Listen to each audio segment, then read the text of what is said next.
Good afternoon, Anne Arundel County. Good afternoon, America. Welcome to Promoting Community Conversation and Discovery. I'm your host, Anthony Bynum. The name of our production company is the Glen Burnie Players. So before we start with the show, I do have something I want to mention. This is not something we normally do here, but you're going to see in the verbiage a link for a GoFundMe page. Again, this is not something we normally do, but see, our good friend, Monica Smearman, and her family have been going through a hard time for quite a while now. Monica suffers from a rare disease. It's called nutcracker disease. It's a vascular disease in nature. And it has all kinds of dangerous um, side effects when she has these flare-ups. It's caused emotional issues with the family.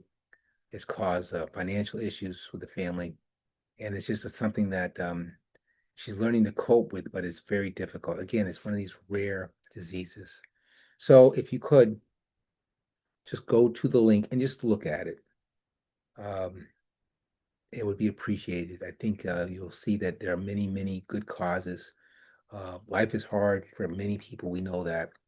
And we want you to take a look at the GoFundMe page and see if you are, so inspired. It would certainly be appreciated. Okay. All right. So most admired. This is someone who lived a long time ago. And I remember him 12, 13 because he was always in the news. I'm talking about Anwar Sadat. So I'm going to pull him up real quick here.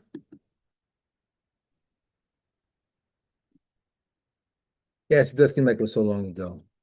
Anwar Sadat was born 12/25, 1918. He died 10/6, 1981.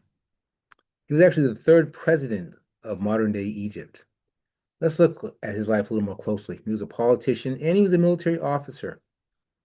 I already said he was the third president of Egypt, but he was the president from 10/15/1970 to 10/6, 1981. And he made a big impact, not only on his country, but on the world. Seems things seem to run so smoothly with him in charge. That's at least what we looking on the inside, look outsiders looking on the inside saw. Um, he was a senior member of the Free Officers. This was the group that overthrew King Farouk I in the Egyptian Revolution of 1952. He was a close confidant of Gamal Abdul Nasser. He actually served as his vice president. You know, when Egypt became independent, uh, this they had been a great power in iniquity, but then in the modern times things seem to not go their way. Uh, but all of a sudden now you have these leaders, these Arab leaders, and you had to take them seriously. Now, he was the general who led Egypt in the 1973 Yom Kippur War, which made him a national hero. Now, when it was all said and done, the Yom Kippur War essentially was a stalemate. Essentially, it was a stalemate. But Egypt did recapture some of the land that it had lost in 1967, and the 1967 war, that is. And eventually, this led to a peace deal. I remember this. I was a young kid watching TV. I think CNN was just starting up, and I remember Jimmy Carter. I think it was CNN.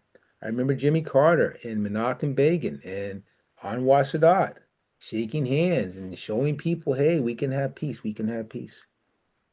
It also led to a Nobel Peace Prize for him. Now, I remember he was assassinated in office, and I was so sad when we got the news on TV again, on TV again. And the group that assassinated him had felt betrayed. They felt that the um, people called the Palestinians, the people who live in what was Palestine, were abandoned in the peace deal. And Anwar Sadat, who had been very successful, at least on the international stage, was no longer with us. He accomplished a lot in his lifetime, though, and I certainly respected the man, the the what's what I'm looking for, the persona of the man, Anwar Sadat. Yes. Okay, so we're gonna go forward here. So we want to look at something of consequence regarding Anne Arundel County. I know this is kind of a bad time of the year for it, but I wanted to look at the Liberty Marina. Okay, let's go ahead and go to their site. All right, we don't need that. And that must be a drone. That's very clever, very clever.